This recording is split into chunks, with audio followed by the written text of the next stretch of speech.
Okay, so you're scared about your guests being bored in that turnaround. I get that, everybody fears the lull, but I am here to give you some tips to help you not worry about that.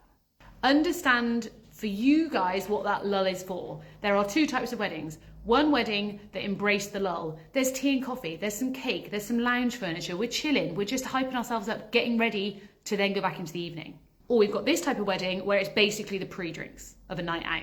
So we are just staying strong the whole way through. To be clear, neither of these are right or wrong. You just sit somewhere within this. So once you figure out where you sit within this, you can figure out how to please your guests. So if we're over here, we need to consider things like seating, like having tea and coffee for people, like cutting the cake at the end of the wedding breakfast so that it can be cut up and people can enjoy it. We also maybe don't want this time to be massively long, so we need to speak to the venue and the band about how long they need to turn that room around. It's normally an hour, hour and a half. If you sit over here, we need to consider things like some live music. Do we want a little sax to get things going? Do we need some signature cocktails to get the pre-drinks flowing? And do we therefore want this time to be a little bit longer so that people can enjoy?